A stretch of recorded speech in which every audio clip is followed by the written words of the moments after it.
Tras el beso, Eve le pregunta a Noelier si ahora puede sentir que todo es real o si todavía tiene dudas. Noelier le responde que todavía no puede comprenderlo del todo. Así que, mientras se acerca a los labios de ella, le pide que se besen un poco más. Sin embargo, fueron interrumpidos por el agudo maullido de Milla. Eve siente que debe estar volviéndose loca, no puede creer que haya podido ignorar a un pequeño herido. Rápidamente, se acerca a Milla y le pregunta si se encuentra bien. Milla, aturdida, le pregunta si es Eve. Eve se disculpa porque todo eso pasó por su culpa. Milla le tiende la patita y le pide que no se disculpe, ya que ella es la única que debería estar disculpándose. Alega que si tuviera en su forma humana, podría haberla protegido de alguna manera. Preocupada, le pregunta si Eve está herida en alguna parte. Eve, mientras toma a Milla en brazos, le dice que es una tonta, puesto que es la única que resultó lastimada. Milla le asegura que se encuentra perfectamente bien, y que tal vez únicamente podría haber algunas lesiones internas. Noelier, que se encuentra observando de fondo, le pregunta si ella es Milla. Milla se sobresalta al escucharlo y piensa que está en problemas. Cree que Noelier debe estar molesto porque siempre está alrededor de Eve. Noelier acaricia la cabeza de Milla y expresa que siempre ha estado al lado de Eve cuando Eve pasaba por un momento difícil. Y si no fuera por Milla, esa vez también Eve habría resultado gravemente lastimada, por lo que le agradece genuinamente. Milla, mientras huye, le grita que no la acaricie, ya que ella es una persona orgullosa. Les pregunta, por cierto, qué van a hacer con esos bandidos. Por el hecho de que parecen demasiado peligrosos para dejar que simplemente se vayan. Expresa su deseo de realmente necesitar darles una lección en silencio. Noelier les pide que den un paso atrás. Y les aclara que él mismo se encargará de ellos. Mientras tanto, en el Palacio del Sur, tanto Rachel como Sayon estaban esperando. Sayon, preocupado, le señala a Rachel que el viento está frío. Y como ella estuvo todo el día afuera, le pide que, por favor, vayan adentro. Rachel, desanimada, le pregunta a Sayon qué pasa si Eve nunca regresa. Porque probablemente Eve no quiera estar con alguien como ella. En ese momento, Eve le dice que, por favor, no diga esas palabras. Y mientras se acerca hacia ella, le asegura que es la niña más encantadora de todas. Rachel, completamente sorprendida, le pregunta si de verdad es su hermana y si no es un sueño. Nuestra protagonista expresa que no hay dudas del parecido que tienen los hermanos. Mientras abraza a los niños, le pregunta a Rachel si eso hace que se sienta real ahora. Luego le agradece por haberla esperado. Sayon, entre lágrimas, le grita a su hermana que es una tonta, le pregunta si tiene alguna idea de lo preocupados que ellos estaban. Le grita que realmente la odia. Eve se disculpa y promete no volverlo a hacer, pero Sayon, aún llorando, expresa que no puede creerle, y le cuestiona cuántas veces ya ha pasado eso. Nuestra protagonista, apenada, le responde que muchas. Pero les muestra la corona de flores que hizo Rachel y pregunta si le serviría eso como prueba. Les cuenta que está planeando usar esa corona en su boda. Les pregunta a Sayon y Rachel si podrían colocársela ese día en su cabeza. Sayon, emocionado, le señala a Rachel que esa es la corona de flores que ella misma hizo. Le pregunta si ahora puede ver lo mucho que su hermana ama a Rachel. Rachel, emocionada, abraza a Eve y responde que por supuesto lo hará. Eve le pregunta, por cierto, por qué siguen aún despiertos a esa hora, recordándoles que deben dormir mucho para crecer. Sayon comenta que quiere ser igual de grande como Noelier. Eve le comenta que eso es pedir demasiado. Noelier se encontraba de fondo, observando alegremente. Sin embargo, estaba visiblemente afectado por su fiebre. Esa noche tuvo un sueño. En el sueño estaba rodeado por fuego. Rápidamente, se dio cuenta de que estaba en ese lugar otra vez. Es el mismo sueño que empezó a tener desde antes de conocer a Eve. Era un vistazo de su vida pasada. Cada vez que tenía ese sueño, sentía como todo su cuerpo ardía. Le gustaría saber si acaso había perdido el control, pero supuso que todo estaría bien, ya que pronto ella aparecería ante él. En ese instante, una misteriosa mujer de cabello blanco apareció enfrente de él. Noelier piensa que esa escena nunca cambia. Incluso cuando su yo del pasado se resistía con toda su fuerza, ella no se rendía y continuaba acercándose aún más. El Noelier de ese tiempo le preguntó a esa mujer quién era ella. El Noelier actual piensa que la esencia de ella era muy clara y refrescante, como el principio de la primavera. Noelier en ese entonces no la conocía, pero ahora sí lo hace, ya que ella es su compañera predestinada. Sin embargo, esa mujer le aclaró que ella no es la persona que él una vez conoció. El rostro de Noelier demuestra mucha confusión. No entiende qué quiso decir con eso. De repente, el humo del fuego lo envuelve y queda suspendido en un sitio tenebroso y oscuro. Una voz tenebrosa le preguntó si realmente creía que esa mentirosa era su pareja, si ni siquiera estaba seguro de él mismo. Antes de que termine la pesadilla, la voz exclamó que la que iba a ganar la apuesta sería ella. Noelier se despierta agitado y medio inconsciente, lo primero que hace es abrazar a Eve, quien estaba durmiendo a su lado. Lo único que pensaba es que no quería perderla de nuevo. Eve, preocupada, le pregunta qué le pasa y si necesita magia de hielo. Pero Noelier se aferra aún más a ella y piensa que si va a perderla otra vez, prefiere devorarla. Eve grita su nombre y logra hacerlo salir de su trance. Preocupada, le pregunta si se encuentra bien y si no le duele en algún lado. Noelier se siente mortificado por sus propios pensamientos. Rápidamente, se disculpa con Eve y le pregunta si no le hizo daño.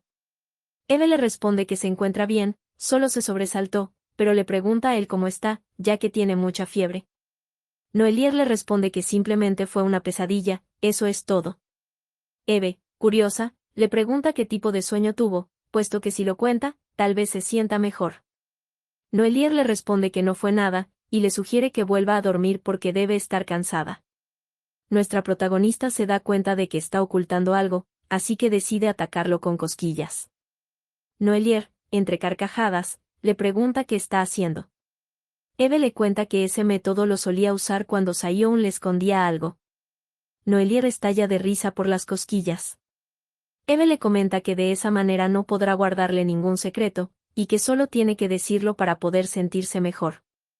Noelier, solo para que se detenga, termina aceptando. Una vez que terminó su sufrimiento, le comenta a Eve que no sabía que tenía ese lado travieso. Eve le responde que no hubiera pasado si hubiera hablado desde el principio. Le preguntó entonces qué fue lo que soñó exactamente. Noelier le cuenta que soñó que se quedaba solo. Le pregunta si no cree que es patético que un hombre adulto se asuste por algo así. Nuestra protagonista, al enterarse de qué era lo que lo atormentaba, lo besa y le pide que no se preocupe, porque ella siempre estará a su lado. Unos días atrás, Julie había vuelto a aparecer después de tanto tiempo. No hace mucho, había sido secuestrada por unos desconocidos.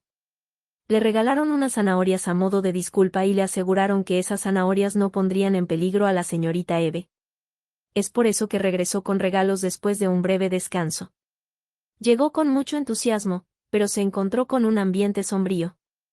Los demás empleados estaban deprimidos porque el líder vagaba sin rumbo, la señorita no salía de la habitación en días y debido a eso toda la casa se sentía como una sala de duelo.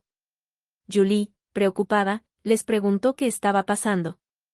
Después de escuchar toda la historia, se enfadó con los demás sirvientes por haberse reído de la señorita cuando habló con tanta dificultad. Julie no podía creer que todo hubiera terminado de esa manera porque habían estado esperando tanto tiempo para que Eve regresara. Sin embargo, cuando Eve regresó por segunda vez y fueron a disculparse, Eve les contó que se iba a casar con Noelier. Julie le pregunta si eso es verdad, si de verdad va a regresar y se quedará en el sur, ya que pensaron que se iría porque ellos se portaron mal. Eve les pide que se detengan y que no se disculpen más, ya que después de todo la primera en mentir fue ella. Es más, está segura de que debió haber sido difícil para ellos pretender no saber nada. Por eso se disculpa y les agradece a los sirvientes. Julie, emocionada, comenta que entonces deben comenzar con los preparativos de boda de nuevo. Los demás sirvientes también se emocionan. Eve intenta detenerlos, porque ni siquiera han fijado la fecha todavía. Pero al verlos tan emocionados, piensa que son muy tontamente amables. Y llegó a la conclusión de que le gustaría convertirse en parte de esa familia lo más pronto posible.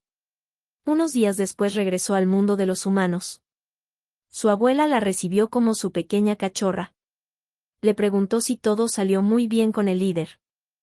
Eve le respondió que sí, y todo fue gracias a la abuela. Visitaron el mundo humano para contarle a la abuela sobre el matrimonio que se avecinaba.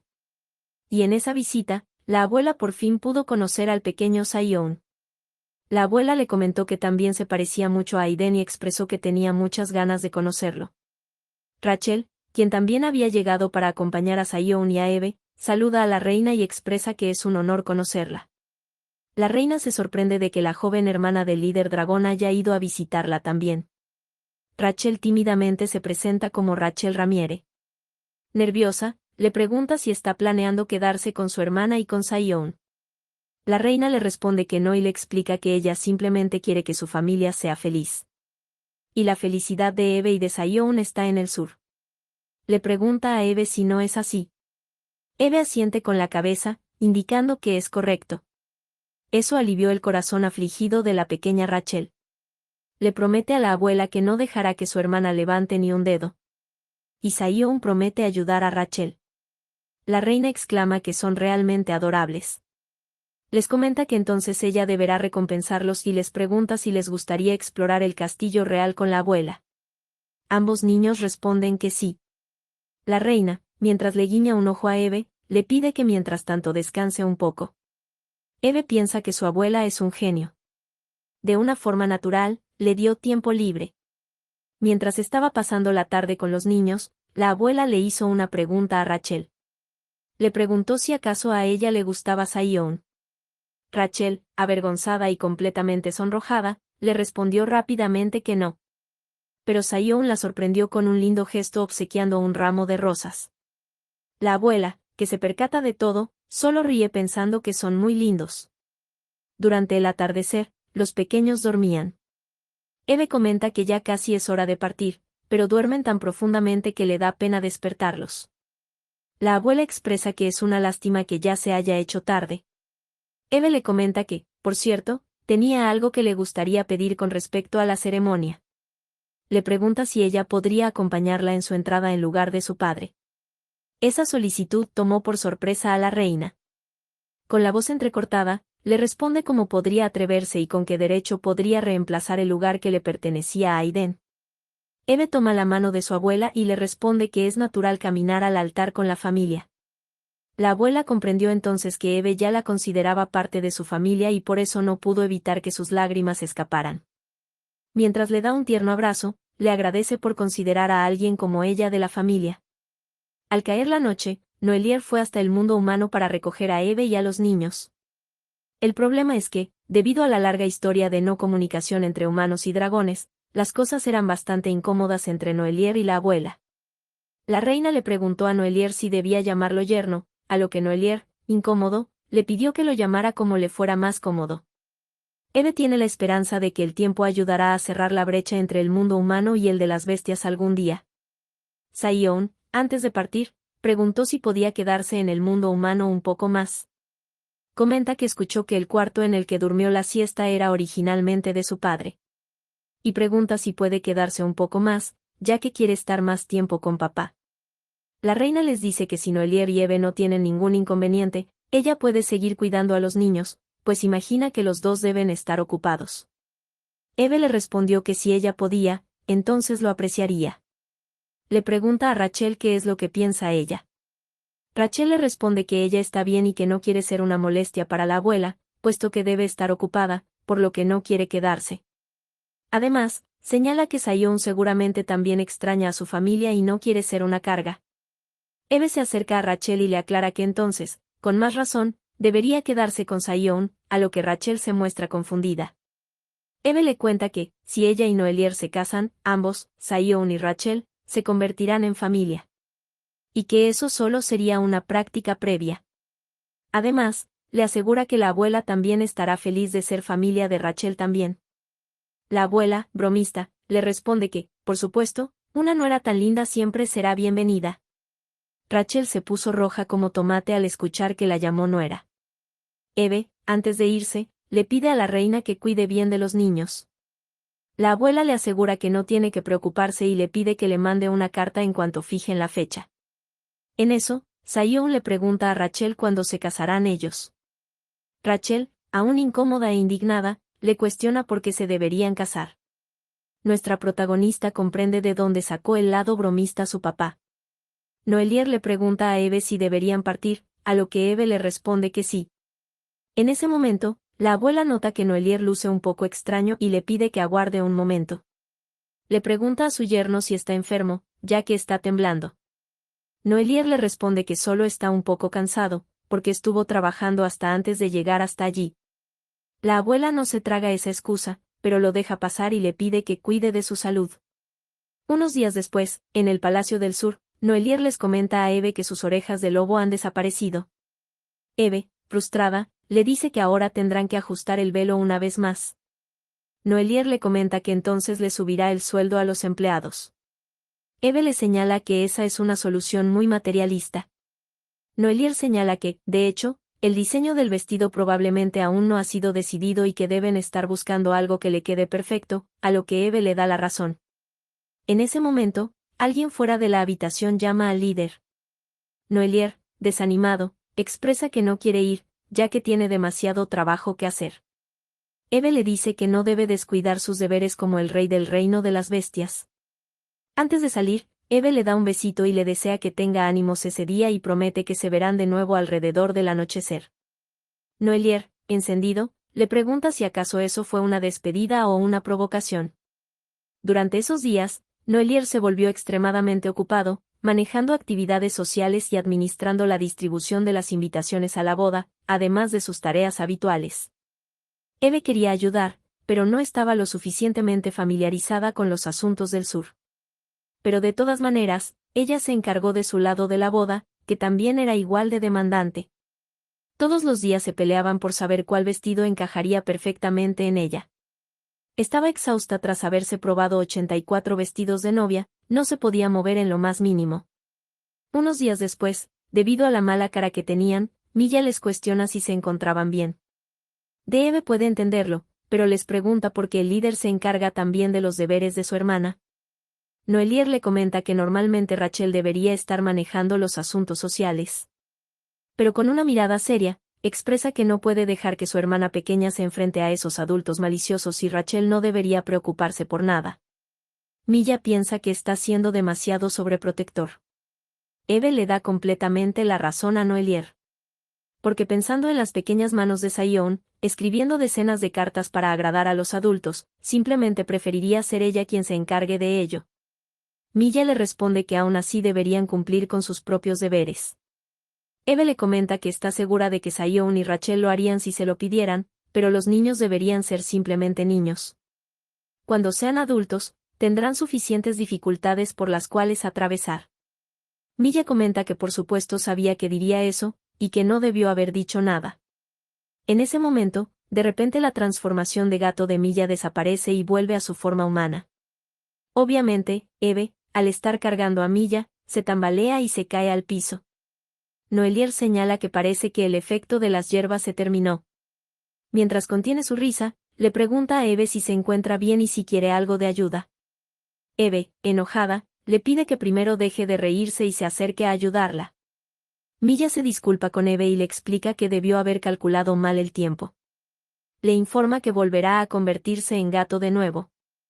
Eve le pide que no se preocupe y le pregunta por qué no se queda en su forma humana y por qué sigue apareciendo como gato todo el tiempo.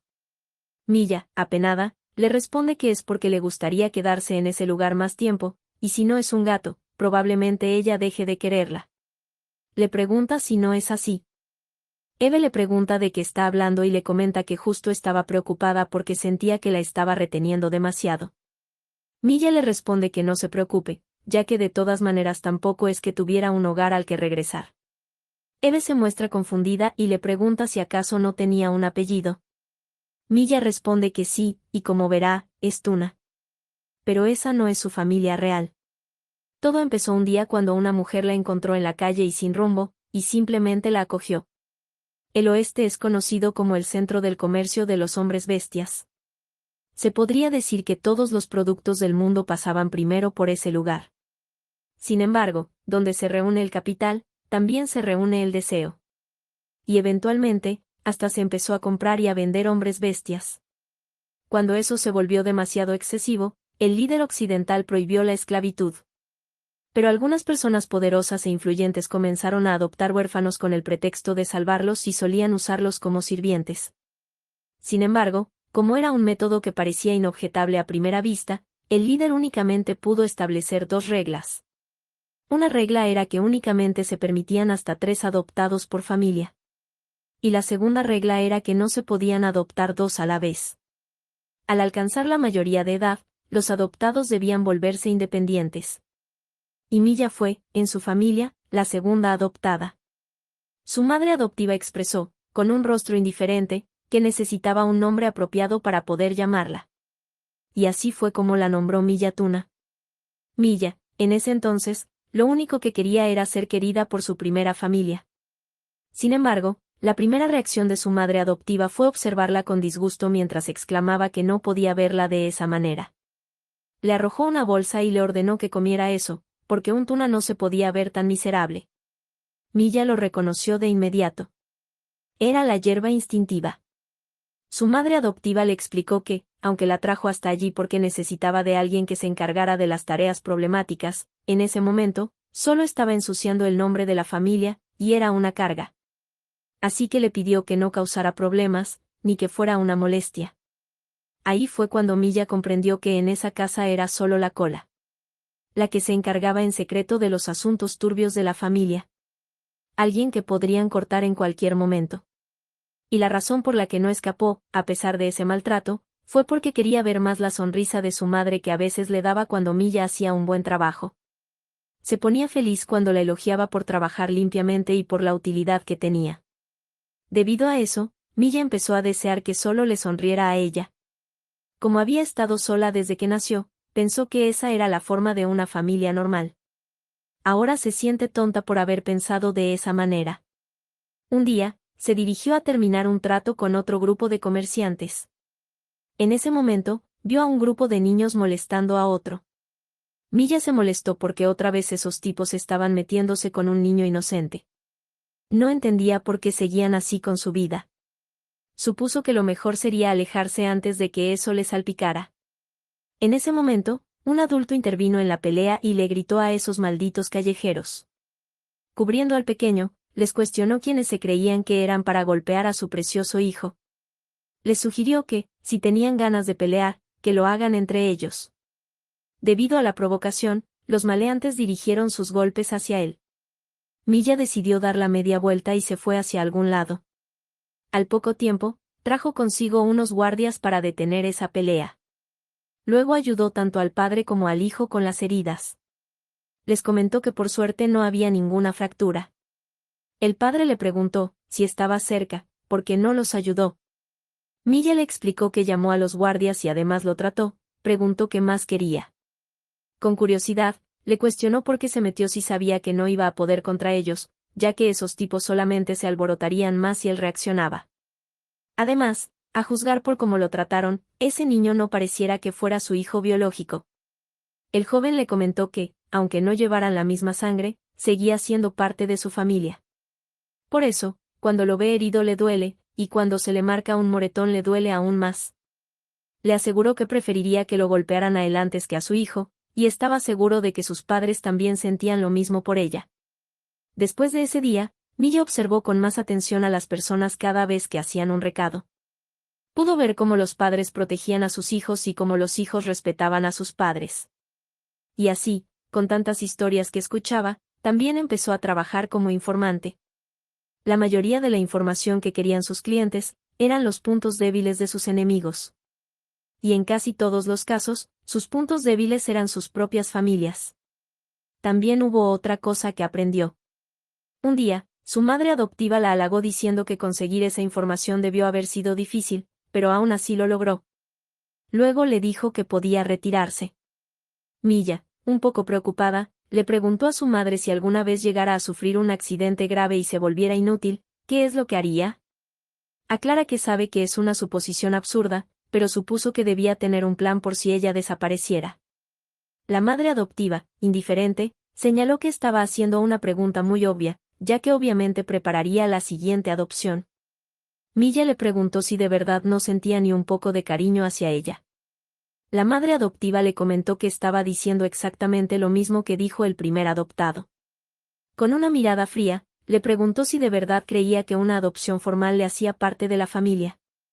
Exclamó que eso era ridículo. Ahí, Milla comprendió claramente que ella nunca sería su punto débil. Simplemente, agachó la cabeza y le respondió que, por supuesto que eso no podía ser. Milla le contó a Noelier y a Eve que después de eso, solo estuvo con sus compañeros informantes y como de todos modos estaba a punto de convertirse en adulta, no la buscaron. Aunque sabe que fue una ilusión, al estar en el sur se sintió como un miembro de la familia también. Así que les expresa que, aunque la vean solo como una mascota, no le importaría quedarse un poco más. Eve, con lágrimas en los ojos, le pregunta por qué está diciendo eso. Le asegura que no importa la sangre o el apellido. Si ambos se quieren el uno al otro, eso es lo que lo convierte en familia y es lo que importa en una familia. Noelier le comenta que él no conoce con qué propósito llegó al sur, pero supone que llegó para reunir información sobre las debilidades de él. De todas maneras, sabe que siempre fue sincera cuando se trataba de ayudar a Eve. Y además de eso, sabe que Eve es feliz cuando está con Milla. Así que, le sugiere que se quede el tiempo que desee. Incluso puede vivir con ellos para siempre. Milla saca unos papeles de la nada y les aclara que sus tarifas no son baratas y que espera que estén bien con eso. Después de todo, tiene contacto directo con el líder del oeste. Eve comenta que ya salió su lado comerciante. Milla señala que los números empiezan a correr a partir de ese día y que por las noches no va a fingir que no los conoce, así que eso también tiene un recargo. Nuestra protagonista, por alguna razón, siente que están siendo estafados. Pero Milla les dice que aplicando un descuento familiar, es gratis y de por vida. Les entrega el contrato donde se establece que Eve y Noelier serán familia de por vida de Milla. Les pide que ahora sí, por favor, firmen el contrato y les advierte que hay una penalidad por cancelar. Tanto Noelier como Eve terminan aceptando firmar ese contrato. Noelier le comenta a Eve que firmar algo en el mismo día, nunca es una buena idea, pero puede ver que está muy inmersa en ello. Milla supone que deberá mantener en secreto lo feliz que le hizo el día que fueron a buscarla, porque se siente un poco avergonzada. Noelier observa a Milla y a Eve y piensa que es un alivio que haya más personas que hagan feliz a Eve. Porque si está llena de cosas que ama, entonces, incluso si él desaparece, cree que ella podrá ser feliz. Si quieren la continuación de esta historia, recuerden suscribirse, darle a la campanita, y darle un like, para saber que apoyan esta historia.